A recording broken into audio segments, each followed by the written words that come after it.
തണ്ണീർക്കൊമ്പൻ എന്ന വിളിപ്പേരിൽ അറിയപ്പെടുന്ന ആന ചരിഞ്ഞത് വളരെ വിവാദമായി. നാട്ടുകാർക്ക് ഇതിനെക്കൊണ്ട് ശല്യമൊക്കെ ഉണ്ടായിരുന്നു. അവർ പരാതിപ്പെടുകയും ബുദ്ധിമുട്ടുകയൊക്കെ ചെയ്തതാണ്. അതിനെ മയക്കുവെടി വെച്ചു. മയക്കുവെടി വെച്ചെന്ന് പറഞ്ഞാൽ ഒരുപാട് നാടകങ്ങൾ 10-11 മണിക്കൂർ കഴിഞ്ഞിട്ടാണ് അതിനെ മയക്കുവെടി വെക്കുന്നത്. അതുവരെ അത് വലിയ താണ്ഡവമായിരുന്നു. മയക്കുവെടി വെക്കും ആനകളെ ഏതായാലും പിടികൂടാൻ പറ്റുള്ളൂ. അപ്പം ഈ മയക്കുവെടി വെച്ചതെന്ന് പറയുന്നത് ഒരുപാട് സമയം കഴിഞ്ഞാണ്. അങ്ങനെ മയക്കുവെടി വെച്ചു. മയക്കുവെടി വെക്കുമ്പോൾ ചില കാര്യങ്ങളുണ്ട്. ഇതൊരു ഒരു ഒരു മെഡിസിൻ ട്രയാങ്കുലൈസറാണ് ഈ അടിച്ച് അകത്തോട്ട് കയറ്റുന്നത് ഈ തോക്കിനകത്തുനിന്ന്. അതങ്ങോട്ട് കയറി കഴിയുമ്പോൾ ചിലതിന്, അതായത് എന്തെങ്കിലും പ്രശ്നമുള്ള അല്ലെങ്കിൽ ഹാർട്ടിന് എന്തെങ്കിലും ട്രബിളുള്ള ആനകളാണെങ്കിൽ അതിന് അറ്റാക്കാവും, ഹാർട്ട് അറ്റാക്ക് ഉണ്ടാവും, കാർഡിയാക് അറസ്റ്റിലേക്ക് നയിക്കും. ഈ കൊമ്പൻ ചരിഞ്ഞത് യഥാർത്ഥം അങ്ങനെയാണ്. പക്ഷേ ഇതിനെ മയക്കുവെടി വെച്ചതിന് വല്ലതും കുറ്റം പറയാൻ പറ്റുമോ? മയക്കുവെടി വെച്ചേ കൊള്ളൂ, അല്ലാതെ ആനയെ പോയി തടവ് പിടിച്ച് കൊണ്ടുവരാനൊന്നും പറ്റത്തില്ലല്ലോ ആർക്കും. നീ വാന്ന് പറഞ്ഞ ആന വരെയോ അതിൻ്റെ അടുത്തോട്ട് ചെല്ലാൻ പറ്റുമോ ആർക്കെങ്കിലും? വയലൻ്റായി നിൽക്കുന്ന കൊമ്പനാണ്, ഒന്നും ചെയ്യാനൊക്കത്തില്ല. അപ്പോൾ അതിനെ മയക്കുവെടി വെക്കാനേ പറ്റുള്ളൂ. വെക്കുമ്പോൾ അതിൻ്റെ ഒരു പ്രശ്നമുള്ളത്, ഈ മരുന്നിൻ്റെ ചിലപ്പോൾ ഇങ്ങനെ, അതായത് ഹാർട്ടിന് എന്തെങ്കിലും ട്രബിളുള്ള ഒരാൾക്ക്, ഇപ്പോൾ നമുക്ക് ചിലർക്ക് അനസ്തേഷ്യ കൊടുക്കാൻ പറ്റുമോ ഇല്ലയോ എന്ന് ഡോക്ടർമാർ നോക്കാറില്ലേ മനുഷ്യനെ സംബന്ധിച്ചിടത്തോളം? ചിലർക്ക് അനസ്തേഷ്യ കൊടുക്കാൻ ഒക്കത്തില്ല. കാരണം അനസ്തേഷ്യ കൊടുത്താൽ ഓപ്പറേഷൻ ടേബിളിൽ വെച്ച് മരിച്ചു പോകുന്ന ഒരുപാട് രോഗികളുണ്ട്, ഒരുപാട് ആളുകളുണ്ട്. അവർക്ക് അനസ്തേഷ്യ കൊടുക്കാൻ പറ്റാത്ത ആളുകളുണ്ട്. എന്ന് പറഞ്ഞതുപോലാണ് ഇതിനെ പരിശോധിക്കാതിന് മുമ്പ് ഇതിനെ പിടിക്കാതെ പരിശോധിക്കാൻ ഒക്കത്തില്ലല്ലോ. അല്ലെ ഇത് ഉറങ്ങിക്കിടക്കുമ്പോൾ പുറകെ കൂടെ പോയി അങ്ങനെയൊന്നും ചെയ്യാൻ പറ്റത്തില്ല, നമുക്ക് ഒന്നും ചെയ്യാനൊക്കത്തില്ല. അപ്പോൾ ഇതിനെ പിടിക്കണമെങ്കിൽ ഇതേ ഉള്ളൂ മാർഗം. മയക്കുവെടി വെക്കുക, അതിനെ മയക്കുക, ട്രയാങ്കുലൈസർ അങ്ങോട്ടകത്ത് കയറ്റി കഴിഞ്ഞ് മയക്കുക. പക്ഷേ അങ്ങനെ കയറ്റുമ്പോൾ ഇതിന് നേരത്തെ എന്തെങ്കിലും ആരോഗ്യ പ്രശ്നങ്ങൾ, ഗുരുതരമായ ആരോഗ്യ പ്രശ്നങ്ങളുള്ള ആനയാണെന്നുണ്ടെങ്കിൽ അത് സാധാരണഗതിയിൽ അത് പ്രതിഫലിക്കത്തില്ല വെളിയിൽ. പക്ഷേ ഈ മയക്കുവെടി വെക്കുമ്പോൾ അതിന് ഈ പറഞ്ഞ പോലെ അനസ്തേഷ്യ കൊടുക്കുന്ന എഫക്റ്റാണ്. ചിലപ്പോൾ അതിന് അറ്റാക്ക് വരാം, കാർഡിയാക് അറസ്റ്റിലേക്ക് നയിക്കാം. അങ്ങനെയാണ്. അതിനൊന്നും ചെയ്യാൻ ഒക്കത്തില്ല. ഇതിനെ ആരെയും കുറ്റം പറയാനൊക്കത്തില്ല ഇതിന്. പിന്നെ ഇത് കുറച്ച് മുമ്പേ ചെയ്യാമായിരുന്നു. കാരണം ഇത് ഒരുപാട് നേരം പണിയെടുത്തതിന് ശേഷമാണ് ഇതിന് മയക്കുവെടി വെക്കുന്നത്. ഈ പണിയെടുപ്പിക്കുന്നതിനൊക്കെ മുമ്പ്, പണിയെടുക്കാൻ അനുവദിക്കുന്നതിന് മുമ്പ് ഇതിനെ വെടിവെച്ചിരുന്നെങ്കിൽ, മയക്കുവെടി വെച്ചിരുന്നെങ്കിൽ ചിലപ്പോൾ ഇതിൻ്റെ ജീവൻ നഷ്ടപ്പെടത്തില്ലായിരുന്നു. അതേ പറയാൻ ഒക്കുള്ളൂ.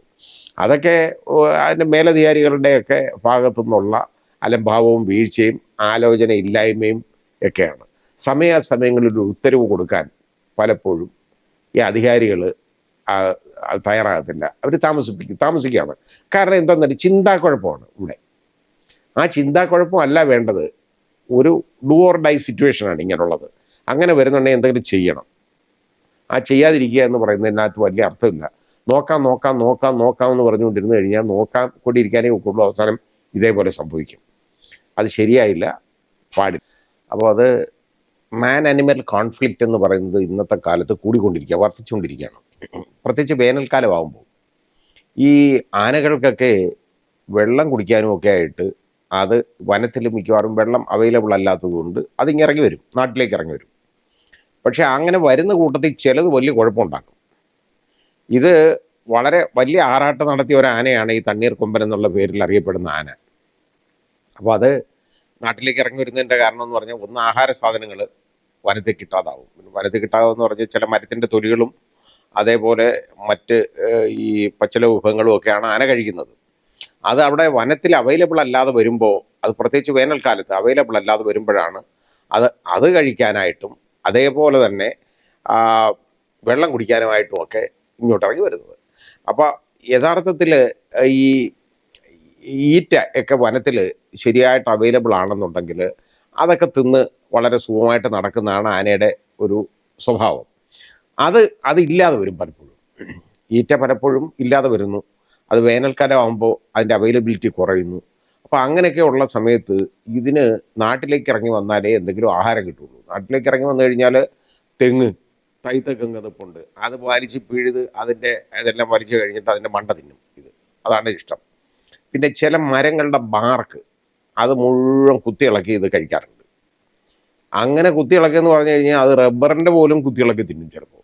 അപ്പോൾ റബ്ബർ മരങ്ങളുണ്ടെങ്കിൽ അതിൻ്റെ ബാർക്ക് കുത്തിയിളക്കി തിന്നും. കാരണം ഒരിക്കൽ ഒരാൾ ഒരു കേസുമായിട്ട് വന്നത് എനിക്ക് ഒരു ഓർമ്മയുണ്ട്. എൻ്റെ മുമ്പിൽ ഞാൻ സർവീസിലുള്ളപ്പം, എവിടെ വെച്ചാന്ന് ഞാൻ ഓർക്കുന്നില്ല. അയാൾക്ക് അനുകൂലമായിട്ടും വിധിക്കുകയും ചെയ്തതാണത്. അതായത് ഫോറസ്റ്റ് ഡിപ്പാർട്ട്മെൻറ്റിനും ഗവൺമെൻറ്റിനും എതിരെയുള്ള ഒരു കേസായിരുന്നു. അതായത് അയാളുടെ 2 ഏക്കർ സ്ഥലത്ത് RRI 105 എന്ന് പറയുന്ന നല്ല മുന്തിയ ഇനം റബ്ബർ കൃഷി ചെയ്തു അയാൾ. അത് ടാപ്പ് ചെയ്തുകൊണ്ടിരിക്കുകയായിരുന്നു. പക്ഷേ ടാപ്പിങ് അങ്ങോട്ട് തുടങ്ങുന്നതേ ഉള്ളൂ. തുടങ്ങാറായപ്പോൾ ഇതിൻ്റെ മുഴുവൻ തോല്, അതായത് മാർക്ക് മുഴുവൻ ഈ മരത്തിൻ്റെത് ഒരു എത്തുന്ന വരെ, അതായത് ടാപ്പ് ചെയ്യുന്നത് ഒരു അളവുണ്ട്. നമ്മുടെ യഥാർത്ഥത്തിൽ ഒരു മനുഷ്യൻ്റെ ഈ നെഞ്ചിൻ്റെ ആ ഭാഗം മുതൽ താഴോട്ടേ അത് ഉപയോഗിക്കാൻ പറ്റുള്ളൂ. അതിന് മുകളിലോട്ട് ടാപ്പ് ചെയ്യണമെങ്കിൽ ഏണി വെച്ച് കയറി ടാപ്പ് ചെയ്യണം. അത് പോസിബിൾ അല്ല. അങ്ങനെ ടാപ്പ് ചെയ്യാറായ ഈ മരങ്ങൾ അത് ഒരാൾ പൊക്കത്തിൽ ഉള്ള ഭാഗം, അതായത് ആനയുടെ തുമ്പിക്കൈ എത്തുന്നവരെയുള്ള ഭാഗം മുഴുവൻ അതിൻ്റെ മാർക്ക് കൊമ്പ് കൊണ്ട് കുത്തിയിളക്കി അത് മുഴുവൻ, അതായത് അതിൻ്റെ തൊലി മുഴുവനായിട്ട് അത് നശിപ്പിച്ച് കഴിച്ചുകൊണ്ട് പോയി. അപ്പോൾ ഈ മരങ്ങളെല്ലാം ഇങ്ങനെ നിൽപ്പുണ്ട്. അതിൻ്റെ വെളുത്ത മരം മാത്രമാണ് അത് ഈ കാണുന്നത്. ഈ തൊലിയില്ല. അതിൻ്റെ തോലില്ലെന്നുണ്ടെങ്കിൽ അത് ടാപ്പിങ് പോസിബിൾ അല്ല, ഒന്നും ചെയ്യാനൊക്കത്തില്ല. ആ മരങ്ങൾ പിന്നെ ഒരിക്കലും അതിൻ്റെ രണ്ടാമത്തെ തോല് വരത്തില്ല. അങ്ങനെ നിവൃത്തിയില്ലാതാണ് അയാൾ കൊണ്ടുവന്ന് അവസാനം കേസ് കൊടുത്തു. അപ്പോൾ അത് നല്ലൊരു എമൗണ്ടാണ് അതിനകത്ത് നഷ്ടപരിഹാരം വിധിച്ചത്. അയാൾ ചോദിച്ച തുകയാണ്. അത് ചോദിച്ചത് എമൗണ്ട് വളരെ കുറവാണ്. അപ്പോൾ എനിക്കറിയാം അത് കുറവാണ്, പക്ഷേ ചോദിക്കുന്നതിൽ കൂടുതൽ അത് കൊടുക്കാൻ ഒക്കത്തില്ല. അത് കാരണം കീഴ്ക്കോടതി കൊടുത്ത കേസ് തള്ളിപ്പോയെങ്കിലും ഇവിടെ ഹൈക്കോടതി വന്നപ്പോൾ ഞാനത് ഹൈക്കോടതിയിലാണോ അതോ അപ്പീൽ കോടതിയിലാണോ എന്ന് ഞാൻ ഓർക്കുന്നില്ല. ഞാനത് അനുകൂലമായിട്ടുള്ള വിധി കൊടുത്തതാണ്. കാരണം എന്താ അറിയോ, ഈ മനുഷ്യർ വളരെ കഷ്ടപ്പെട്ടല്ലേ ഈ റബ്ബർ എന്നൊക്കെ പറഞ്ഞു കഴിഞ്ഞാൽ ഈ 5 വർഷം പരിപാലിച്ചതിന് ശേഷം ആണ് ഈ ടാപ്പിങ് തുടങ്ങുന്നത്. ഈ 5 വർഷം വരെ നല്ല എമൗണ്ട് അതിൻ്റെ പുറയിൽ മനുഷ്യൻ്റെ ഒരുപാട് പ്രയത്നവും വേർപ്പും അതുപോലെ തന്നെ സാമ്പത്തികമായിട്ടുള്ളതും ആയിട്ടുള്ള രീതിയിലെല്ലാം ഇതിൻ്റെ പുറയിലുണ്ട്, ഒരുപാടുണ്ട്. ഈ വേർപ്പിൻ്റെ ഈ പ്രതിഫലം കിട്ടേണ്ട സമയത്താണ് ഇതുപോലെ സംഭവിച്ചത്. മുഴുവൻ ഒരു 2 ഏക്കറിലെ മുഴുവൻ റബ്ബർ അങ്ങ് പോയി കഴിഞ്ഞു, തീർന്നു. ഒരൊറ്റ മരം പോലും വിട്ടിട്ടില്ല. അപ്പോൾ അയാൾക്കൊന്നും ചെയ്യാൻ പറ്റുന്നില്ല.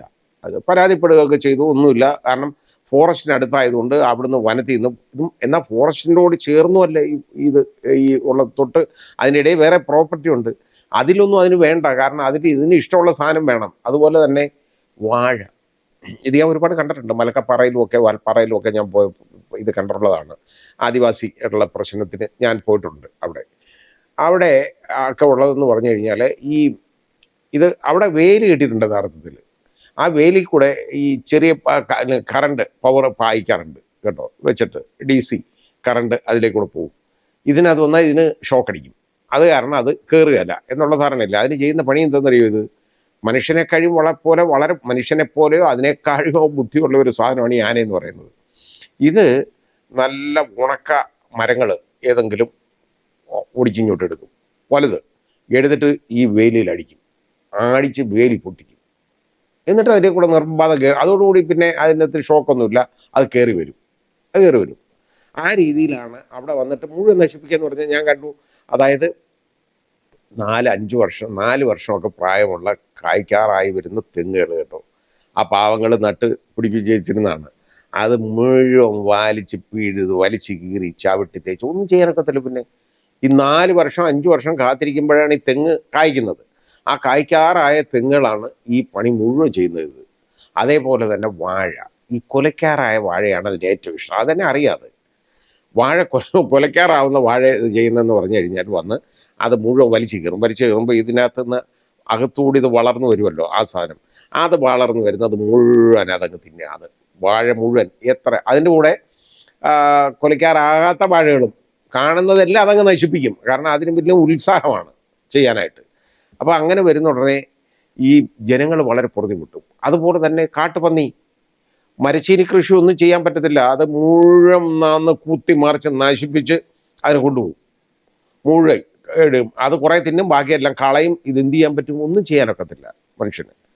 ഇതുകൂടാതെ ഇപ്പോൾ എന്താ, വന്യമൃഗങ്ങൾ, കടുവ പോലുള്ള പുള്ളി കടുവ, ഇതൊക്കെ എന്നൊക്കെ പറഞ്ഞാൽ വളരെ സൂക്ഷിക്കുന്ന സ്പീഷീസാണ്. ഇത് നമ്മൾ ഈ വൈൽഡ് ലൈഫ് പ്രൊട്ടക്ഷൻ ആക്ട് അനുസരിച്ച് അതിന് വളരെ വിലയുള്ള ജീവികളാണ്. കാരണം അത് എക്സ്റ്റിങ്ക്റ്റ് ആയിക്കൊണ്ടിരിക്കുന്ന ഒരു വിഭാഗമാണ്. അപ്പോൾ അതിനെയൊക്കെ സംരക്ഷിക്കുക എന്ന് പറയുന്നത് വളരെ, പണ്ട് പുലിത്തോലെന്നൊക്കെ പറഞ്ഞ ആളുകൾ വീടുകളിലൊക്കെ തറയിലൊക്കെ ഇട്ട് വെച്ചേക്കും, അല്ലെ ഭിത്തി തൂക്കിയിട്ടേക്കും പുലിയെ കൊന്നതിൻ്റെ തോല്. ഇന്ന് നമുക്കത് കാണാൻ കിട്ടുമോ? ഇല്ല. അതിൻ്റെ ഡ്യൂപ്ലിക്കേറ്റ് മാത്രമേ ഇന്ന് കിട്ടുകയുള്ളൂ. ശരിയായത് കിട്ടിക്കഴിഞ്ഞാൽ അകത്താണ് അത് സൂക്ഷിച്ചാൽ. അപ്പോൾ ഇതേപോലെ പണ്ട് ആളുകൾ എന്താണ്, പുലിയുടെ നഖം ഇതൊക്കെ മാലയായിട്ട് കെട്ടിയിട്ടുണ്ട് പോവുക. ഈ രീതിയിലൊക്കെ ഉള്ള ഒരു കാഴ്ചപ്പാട് പണ്ടുണ്ടായിരുന്നു. ഇന്ന് അതാരും ചെയ്യാറില്ല. കാരണം ഇന്ന് ആ ജനങ്ങൾക്ക് കുറെ കൂടെ അവബോധം വന്നിട്ടുണ്ട്. ഇങ്ങനെയുള്ള കാര്യങ്ങളൊന്നും പണ്ട് ചില വീട്ടിൽ ചെല്ലുമ്പോൾ എന്തുവാ, കാട്ടുപോത്തിൻ്റെ തല പ്രിസർവ് ചെയ്ത് അതിൻ്റെ ആ കൊമ്പോട് കൂടി ഇരിക്കുന്ന ഭിത്തിയിൽ അടിച്ചു വെച്ചേക്കും. പല വീടുകളിലുണ്ടായിരുന്നു. ഞാൻ കൊല്ലത്ത് വാടകയ്ക്ക് പണ്ട് ഞാൻ ഇത് അഭിഭാഷകനായിരിക്കുന്ന സമയത്ത് വാടകയ്ക്ക് താമസിച്ച ഒരു വീട്ടിൽ അതിനകത്ത് കയറിയാൽ പേടിയാവും. ആ ഹാളിൽ ഈ അവസാനം ഞാൻ അവരുടെ അടുത്ത് റിക്വസ്റ്റ് ചെയ്ത് എടുത്ത് മാറ്റിച്ച്. കാര്യം അതിനകത്ത് കാട്ടുപോത്തിൻ്റെ തല. അയാൾ പണ്ട് വെടിക്കാരനായിരുന്നു. അയാൾ പോയി ചെയ്യുന്നതാണ്. അയാൾ ഹി വാസ് എ പോച്ചർ. അപ്പോൾ അയാൾ അങ്ങനെ ചെയ്യുമ്പോൾ അയാൾ പോയിട്ട് വേട്ടയാടി കൊണ്ടുവരുന്ന ഇതിൻ്റെ എല്ലാം മാനിൻ്റെ തല കൊമ്പോട് കൂടി ഇതൊക്കെ ഇഷ്ടം പോലെ അതിനകത്തൊരു 3-4 എണ്ണം അതുണ്ടായിരുന്നു. കാട്ടുപോത്തിൻ്റെ ഉണ്ടായിരുന്നു. അവസാനം അതെല്ലാം അവർ പറിച്ച് ഭിത്തിന്ന് എടുത്ത്, കാരണം എനിക്കവിടെ താമസിക്കാൻ വയ്യ അതിനകത്ത്. അപ്പോൾ ഞാനത് അവരുടെ അടുത്ത് പറഞ്ഞപ്പോൾ അത് എടുത്ത് മാറ്റി തന്നു. അപ്പോൾ ഞാൻ പറഞ്ഞേ, അന്നത്തെ ആ കാഴ്ചപ്പാടൊക്കെ ഇന്ന് മാറി. കർശനമായിട്ടുള്ള ശിക്ഷ ഒക്കെ നടപടികളൊക്കെ ഉള്ളതുകൊണ്ട് ഈ പോച്ചിങ് എന്ന് പറയുന്നത്, വേട്ട എന്ന് പറയുന്നത് വളരെ കുറവാണ്. പ്രത്യേകിച്ച് ആന വേട്ട എന്നൊക്കെ പറയുന്നത് നമ്മുടെ ഈ വീരപ്പൻ്റെ ആ കാലത്ത് മാത്രമേ ഉണ്ടായിരുന്നുള്ളൂ. വീരപ്പനൊക്കെ കൊല്ലപ്പെട്ടു. അതോടുകൂടി പിന്നെ ഈ പോച്ചിങ് ഒക്കെ ഏതാണ്ട് ഒരുപാട് സത്യമംഗലക്കാട്ടിൽ അതെല്ലാം ഇപ്പോൾ അങ്ങ് കുറഞ്ഞു എന്ന് പറയുന്ന പോലെ ഇവിടെയും അത് വളരെ കുറവാണ്. പണ്ടൊക്കെ ധാരാളം ഉണ്ടായിരുന്നു. ഇപ്പോൾ ആനക്കൊമ്പെന്ന് പറയുന്ന സാധനം ഐവറി ഷോപ്പുകളിൽ പണ്ട് ഐവറി പണിയുന്ന, എനിക്ക് അതിൻ്റെ കുറേ പണിക്കാരുമായിട്ട് എനിക്ക് പരിചയമുണ്ട്. അപ്പോൾ ഐവറിക്ക് അവർ ആനക്കൊമ്പ് കൊടുക്കും, ലേലത്തിലെടുത്ത് കൊടുക്കും. എന്നിട്ട് അവർ ഐവറി കൊടുക്കും. അതിന് പകരം അതിനകത്ത് എന്തെന്നറിയാമോ, അതിനകത്ത് കള്ളത്തരത്തിൽ ഇതുപോലെ പോച്ചിങ് നടത്തി കിട്ടുന്ന ആനക്കൊമ്പ് കൂടെ വരും. അങ്ങനെ വന്നു കഴിഞ്ഞപ്പോൾ അത് ആയപ്പോഴും അത് കംപ്ലീറ്റ് അങ്ങ് നിരോധിച്ചു. അപ്പോൾ ഐവറി വർക്ക്സിനകത്ത് ആനക്കൊമ്പിലുള്ള ഐവറി വർക്ക്സ് ഒന്നും തന്നെ ഇല്ല ഇപ്പോൾ. മറ്റേത് അത്ര വലിയ പണികളൊക്കെ ചെയ്തു വെച്ചേക്കുന്നത് ഞാൻ കണ്ടിട്ടുണ്ട്. അപ്പോൾ ഇതൊക്കെ ഇല്ലാതായി കഴിഞ്ഞപ്പോഴത്തേക്ക് ഈ പോച്ചിങ് ഇപ്പോൾ വേട്ട വളരെ കുറഞ്ഞിട്ടുണ്ട്. മാത്രമല്ല വനത്തിനകത്ത് അനധികൃതമായിട്ട് ആരെങ്കിലും കയറുന്നത് കണ്ടു കഴിഞ്ഞാൽ പോലും ട്രസ്പാസാണ്. അതിന് ഫോറസ്റ്റ് ആക്ട് സെക്ഷൻ 27 അനുസരിച്ചുള്ള കേസെടുക്കാം. അപ്പോൾ അതൊക്കെ വന്നു കഴിഞ്ഞപ്പോഴത്തേക്ക് ഇപ്പോൾ ഇതൊരുപാട് കുറഞ്ഞു ഫോറസ്റ്റ് ഓഫീസ്. പിന്നെ ഉള്ളതെന്ന് പറയുന്നത് ഈ ചന്ദനക്കൊള്ള ഒക്കെ നടത്തും. അത് മറയൂരൊക്കെ എത്രയൊക്കെ പ്രിസർവ് ചെയ്താലും ഇതിനകത്ത് അവർ പതുക്കെ അത് കുറച്ച് കൊണ്ടുപോകും കേട്ടോ. ഇവർ ഇത് അറക്കുന്നതൊക്കെ എന്നൊക്കെ പറഞ്ഞു കഴിഞ്ഞാൽ മോരൊഴിച്ചാണ് അറക്കുന്നത്. മോരൊഴിച്ചിട്ട് ഇത് അറുത്ത് കഴിഞ്ഞാൽ ശബ്ദം കേൾക്കത്തില്ല. ഇതിപ്പോൾ പുതിയതായിട്ട് ഞാനിത് പറഞ്ഞത് കാരണം ഇതാരും പരിശോധിച്ച് നോക്കണ്ട, അങ്ങനെയാ സംഭവിക്കുന്നത്. മോരൊഴിച്ചിട്ട് ഇത് അറുത്ത് കഴിഞ്ഞാൽ ശബ്ദം കേൾക്കത്തില്ല. നീ കൊള്ളക്കാർ തന്നെ എൻ്റെ അടുത്ത് പറഞ്ഞിട്ടുള്ളതാണ്. നല്ല കള്ളന്മാർ. ഞാൻ അഭിഭാഷകനായിരുന്നപ്പോൾ ഒരാളുണ്ടായിരുന്നു. അപ്പോൾ അയാളുടെ പേരൊന്നും ഞാൻ പറയുന്നില്ല. കാരണം ഇവൻ വനത്തിനകത്താണ്, വല്ലപ്പോഴേ നാട്ടിലിറങ്ങുള്ളൂ.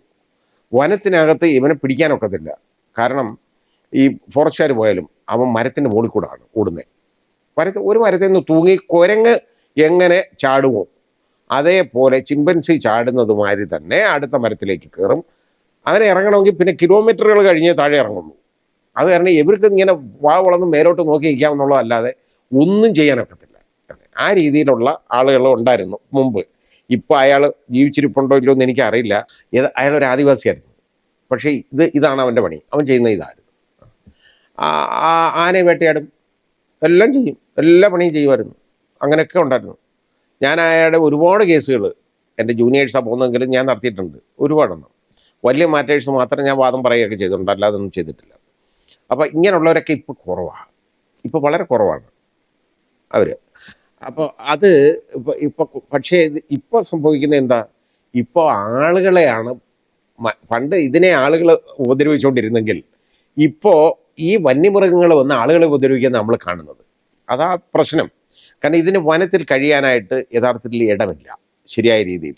അതുപോലെ അതിനകത്ത് ആ വനത്തിൽ കഴിയത്തക്കോണമുള്ള അതിനേക്കാൾ കൂടുതൽ ആയിട്ടുണ്ട് ഇതിൻ്റെ എണ്ണം. അപ്പം അത് ഇവർ സമ്മതിക്കുകയില്ല. കാരണം ഇതിന് പ്രോപ്പറായിട്ടൊന്നും ഇതിൻ്റെ ഒന്നും സെൻസസ് ഒന്നും വന്നിട്ടില്ല. ഇപ്പം ഇവിടെ ആകെ 718 കടുവ ഉണ്ടെന്നങ്ങ് പറയും. 718 കടുവ എന്ന് പറഞ്ഞാൽ എന്തോന്ന കാര്യം. ഞാൻ മുത്തങ്ങയിൽ ഞാൻ കണ്ടിട്ടുണ്ട് കടുവയെ തൊട്ടടുത്ത്. ഒരു ദിവസം ഞങ്ങളെ അവിടെ ഫോറസ്റ്റുകാരെല്ലാം കൂടെ കൊണ്ടുപോകുമ്പോൾ ഞാൻ അവിടെ എന്തോ വിസിറ്റിന് പോയതാണ്. അന്ന് എനിക്ക് അവിടുത്തെ ചാർജായിരുന്നു ആ ജില്ലയുടെ. അപ്പോൾ അവിടെ കൊണ്ടുപോയപ്പോൾ അവർ ഞങ്ങളെ താമസിപ്പിച്ചിരുന്ന സ്ഥലത്ത്, താമസിപ്പിച്ചെന്ന് പറഞ്ഞു കഴിഞ്ഞാൽ അന്ന് സായിപ്പന്മാർ പണിഞ്ഞ ഒരു കെട്ടിടമാണ് ഉള്ളത്. അതായത് ഇന്ന് ബ്രിട്ടീഷുകാർ പണിഞ്ഞതാണ് അത്. അതിൻ്റെ എന്ന് പറഞ്ഞാൽ പ്രത്യേകത ഏതാണ്ട് ഒരു 20 അടി ഉയരത്തിലാണ് അതിന് തൂണുകളുള്ള വലിയ തൂണുകളാണ്. ആ തൂണുകളുടെ മേളിലാണ് ഈ കെട്ടിടം പണിഞ്ഞേക്കുന്നത് കേട്ടോ. അതൊരു മൈതാനത്തിൻ്റെ നടുക്കാണ് ഇത്. അതിൽ കയറാൻ വളരെ ബുദ്ധിമുട്ട്. ഞാനും വൈഫും വളരെ ബന്ധപ്പെട്ടതിൽ കയറി. കാരണം അതിൻ്റെ ഏണി വളരെ സ്റ്റീപ്പായിട്ടുള്ള ലാഡറുണ്ട്. അതിനകത്തൂടെ വേണം നമ്മൾ പിടിച്ച് ചവിട്ടി കയറി അങ്ങ് മേളിൽ ചെല്ലാൻ. മേളിൽ ബാത്റൂമൊക്കെ ഉണ്ട്, വലിയ സൗകര്യം ഉള്ളതാണ്. വളരെ നല്ല, അതായത് നല്ല ഒരു വെൽ ഫർണിഷ്ഡ് ആയിട്ടുള്ള ഒരു റൂമാണ്. ചുറ്റും തടികളാണ്. അത് കാരണം അവിടെ AC ഒന്നും ആവശ്യമില്ല, ഫാൻ വേണ്ട, കാരണം നല്ല തണുപ്പും അതുപോലൊക്കെ ഉള്ള സൗകര്യങ്ങളുള്ളതാണ്. അപ്പോൾ അതിനകത്ത് താമസിക്കുമ്പോൾ രാത്രി ഞാൻ നോക്കുമ്പോൾ കാണുന്നത് എന്താ അറിയോ, ചുറ്റും ഇങ്ങനെ തിളങ്ങി നക്ഷത്രങ്ങൾ പോലെ തിളങ്ങുന്ന ഓരോ സാധനം. പിന്നെ നോക്കിയപ്പോഴാണ് മനസ്സിലാകുന്നത് മാൻ വന്ന് കിടക്കുകയാണ് അവിടെ. അതിൻ്റെ കണ്ണ് തിളങ്ങുന്നതാണ് നമ്മൾ ഈ കാണുന്നത്. അത് 1000കണക്കിന് മാൻ. അതൊരു വലിയ കാഴ്ച ആയിരുന്നു അത് കേട്ടോ അതിനകത്ത്. അത് കഴിഞ്ഞ് പിറ്റേന്ന് രാവിലെ ഈ ബ്രേക്ക്ഫാസ്റ്റ് ഒക്കെ കഴിഞ്ഞിട്ട് ഇവർ ഞങ്ങളെ ഈ വനത്തിനകത്തേക്ക് കൊണ്ടുപോയി. അത് ജീപ്പിനകത്താണ് പോകുന്നത്. അങ്ങോട്ട് പോകുമ്പോൾ ഏതെങ്കിലും മൃഗങ്ങളെയൊക്കെ കാണാൻ കിട്ടും സാർ, കാണാം എന്നൊക്കെ പറഞ്ഞു. അപ്പം എനിക്കത് വലിയ താല്പര്യമൊന്നുമില്ല, വന്യമൃഗങ്ങളെ കാണാൻ വനത്തിനകത്ത് പോയി കാണുന്നതിൽ എനിക്ക് താല്പര്യമൊന്നുമില്ല. ഒരുപാട് തവണ ഞാൻ പോയിട്ടുള്ളതാണ്. അവിടെ ചെല്ലുമ്പോൾ നമുക്ക് ഒരുപാട് മാൻ ഇഷ്ടംപോലെ ഇങ്ങനെ മരത്തിൻ്റെ ചാടി ഇല പറിക്കുന്നതും ഓരോന്നിൻ്റെ ദേഹത്ത് കയറിയിട്ട് മേലോട്ട് ചാടി എന്നാലേ എത്തുള്ളൂ. ചാടി ഇല പറിക്കുന്നതും ഒക്കെ ഞാൻ കണ്ടു, ഇലകൾ പറിച്ചെടുക്കുന്നതൊക്കെ കണ്ടു. അതൊക്കെ കഴിഞ്ഞ് കാട്ടുപോത്ത്, ഒരുപാട് കാട്ടുപോത്തുകളെ കണ്ടു. അതിനകത്ത് ധാരാളം ഉണ്ടായിരുന്നു. ഒരു 10-20 എണ്ണത്തിനെ കണ്ടു കാണും പല സ്ഥലങ്ങളിലായിട്ട്. എന്നിട്ട് തിരികെ വരുന്ന വഴിക്ക് ഈ ഫോറസ്റ്റുകാർ എൻ്റെ കൂടെ ഉണ്ടായിരുന്നവർ പോലും അവർ കണ്ണുകൊണ്ട് പിടിച്ചു എന്ന് കാണിച്ച് നോക്കിയപ്പോൾ എന്തോന്നറിയോ, ഒരു ആ റോഡിൽ നിന്ന് ഞങ്ങൾ പോകുന്ന ഈ വാഹനത്തിൽ നിന്നും ഒരു 6 അടി അകലത്തിൽ മാറിയായിട്ടാണ് വലിയൊരു കൂറ്റൻ കടുവ കേട്ടോ. അത് കാണേണ്ട ഒരു കാഴ്ചയായിരുന്നു, നല്ലതാണ്. അത് കണ്ടിട്ട് ഞങ്ങളെ ഒന്ന് അത് നോക്കിയിട്ട് പതുക്കെ നടന്നു പോയത്. അത് വളരെ വലിയൊരു കാഴ്ചയായിരുന്നു മുത്തങ്ങയിൽ.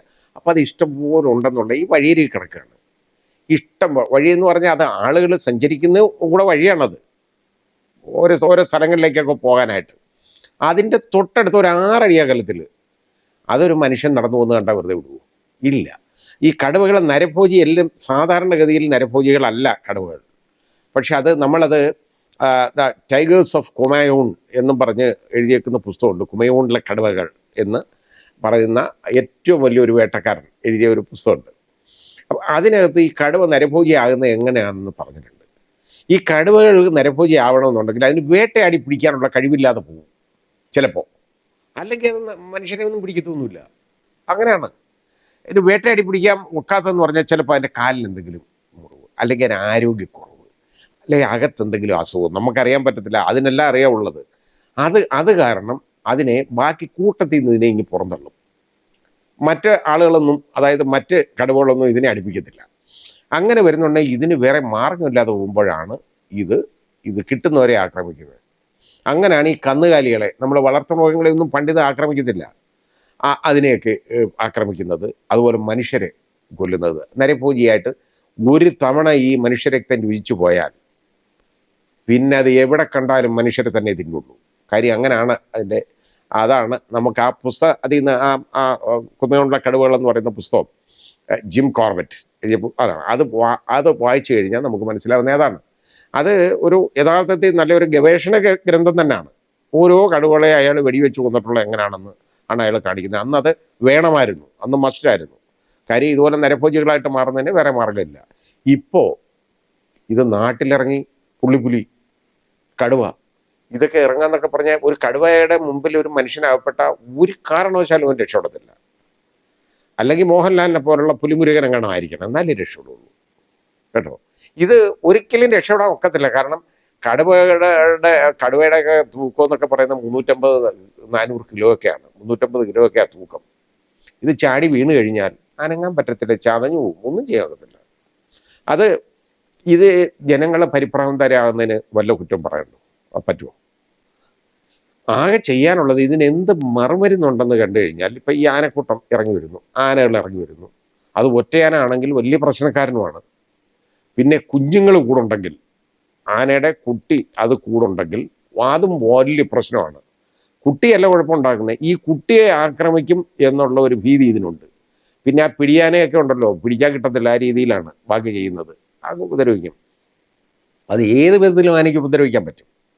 ഓടിയൊന്നും രക്ഷപ്പെടാൻ ഒക്കത്തില്ല ആനയുടെ മുമ്പിൽ നിന്ന്. അപ്പം നമ്മളൊരു ഇറക്കത്തേക്ക് നമ്മൾ ഓടി രക്ഷപ്പെട്ട ആനയ്ക്ക് വലിയ താഴോട്ട് സ്റ്റീപ്പായിട്ടുള്ള സ്ഥലം ഇറങ്ങാൻ പറ്റത്തില്ലെന്ന് പറഞ്ഞാൽ ഇതെന്ത് ചെയ്യുന്നറിയോ, ഇതിൻ്റെ വാല് ചുരുട്ടി വെച്ചിട്ട് നിരങ്ങും. അതിന് തൊലിയൊക്കെ അത്രയും കട്ടിയല്ലേ, അതിനൊന്നും സംഭവിക്കത്തില്ല. വാലകത്തോട്ട് ചുരുട്ടി വെച്ചിട്ട് ഇത് നിരങ്ങി ഇനി വരും. നമുക്കൊന്നും ചെയ്യാൻ ഒക്കത്തില്ല. അതിനെയൊക്കെ നമ്മൾ എത്ര ഓടിയാലും ശരി, നമ്മൾ ഒരു 25 അടി ദൂരം നമ്മൾ കവർ ചെയ്യുന്നത് അതിന് ഒരടി ഒറ്റ സ്റ്റെപ്പ് മതി. അപ്പോൾ നമ്മുടെ അറിയാമല്ലോ സ്പീഡ്, നമ്മൾ എത്ര ഓടിയാലും ഒന്നും ചെയ്യാൻ ഒക്കത്തില്ല. അതിൻ്റെ തുമ്പിക്കൈക്കൊക്കെ ഇത്രയും നീളമുള്ളതല്ലേ, അത് പിടിച്ചെടുത്തിട്ട് അങ്ങ് അടിക്കും, വലിച്ചു കീറി ദൂരെ കളയും. ആ രീതിയിൽ വരും. അപ്പോൾ ഇത് ഒന്നും ചെയ്യാൻ പറ്റത്തില്ല. ഇതിനോട് നമുക്ക് തർക്കിച്ച് നിൽക്കാനോ അതിനെ ഒരു സമവായത്തിൽ കൊണ്ടുപോകാനോ നമുക്ക് പറ്റത്തില്ല. കാരണം അതിൻ്റെ സ്വഭാവം ഏത് വിധത്തിലാണ്, ഈ വന്യമൃഗത്തിൻ്റെ സ്വഭാവം എന്ന് ആർക്കും നിർണ്ണയിക്കാൻ പറ്റത്തില്ല, തീരുമാനിക്കാൻ പറ്റത്തില്ല. അപ്പോൾ ചെയ്യാൻ ഉള്ള ഒറ്റ മാർഗം ഞാൻ കാണുന്നത് ഇത്രയേ ഉള്ളൂ. ഇതിനെ നിർബന്ധമായിട്ട് പ്രിസർവ് ചെയ്യണമെങ്കിൽ അത് ഗവൺമെൻറ്റിൻ്റെ ബാധ്യതയാണ്. ഇതിനെ പ്രിസർവ് ചെയ്യേണ്ടത്, ചെയ്തോട്ടെ, കുഴപ്പമില്ല, ഇതിനെ പ്രൊട്ടക്റ്റ് ചെയ്യണം. പക്ഷേ ഇത് ചുറ്റുമുണ്ടല്ലോ ഈ ഫോറസ്റ്റും ജനവാസ മേഖലയും ആയിട്ട് തിരിച്ച് ഒന്നുകിൽ നല്ല മതിൽ കെട്ടണം, അല്ലെങ്കിൽ അതേപോലെ ബലമുള്ള വേലി കെട്ടണം. അടിച്ചാലൊന്നും പോരുത്, ആ രീതിയിലുള്ളതായിരിക്കണം. നല്ല കോൺക്രീറ്റ് തൂണുകൾ ഇടയ്ക്കിടയ്ക്ക് നിർത്തി അതിനകത്തൂടെ നല്ല രീതിയിൽ, അതായത് ഇതിനെ വേർതിരിക്കുക എന്നുള്ളത് മസ്റ്റാണ്. അപ്പോൾ അതിന് 2 പ്രയോജനങ്ങളുണ്ട്. ഈ ഫോറസ്റ്റിലേക്ക് ജനങ്ങൾ അതിക്രമിച്ച് കയറത്തില്ല. ഈ ഫോറസ്റ്റ് പ്രിസർവ് ചെയ്യാൻ പറ്റും. ഈ വന്യമൃഗങ്ങളെ അതിനകത്ത് തന്നെ നിർത്താൻ പറ്റും. പക്ഷെ നിർത്തുമ്പോൾ ഒരു കാര്യമുണ്ട്, അതിന് ഒരുപാട് മഴക്കുഴികളൊക്കെ വനത്തിലുണ്ടാക്കണം. ഉണ്ടാക്കുക എന്ന് പറഞ്ഞു കഴിഞ്ഞാൽ അതേപോലെ തന്നെ ഫലവൃക്ഷങ്ങളൊക്കെ അതിനകത്ത് ഇടയ്ക്കിടയ്ക്ക് കൃഷി ചെയ്യണം, നടണം. അതിനകത്ത് കുറേ വാഴയൊക്കെ അങ്ങ് നട്ടേക്കണം ഇടയ്ക്കൊക്കെ. ഒരു കുഴപ്പമില്ല, വനത്തിനകത്ത് വാഴ നടുന്നുണ്ട്. ഇതൊക്കെ ചെയ്യുകയാണെന്നുണ്ടെങ്കിൽ എന്താണെന്നറിയോ, ഇതിനകത്ത് തന്നെ ഇതിന് ഒതുങ്ങി നിന്നിട്ട് ഇതൊക്കെ ചെയ്യാൻ പറ്റും. നേരെ മറിച്ച് ഈ സാധനമൊന്നും അവിടെ അവൈലബിൾ അല്ല, അതിന് ടേസ്റ്റ് ഉള്ള സാധനമാണെങ്കിൽ അതിങ്ങിറങ്ങി വരും. അപ്പോൾ ഇത് അവിടെ പ്രൊവൈഡ് ചെയ്യാനുള്ള ഒരു മാർഗം നോക്കുക. അതുപോലെ വെള്ളം, അതിനകത്ത് എപ്പോഴും അതിന് വെള്ളം കിട്ടണം.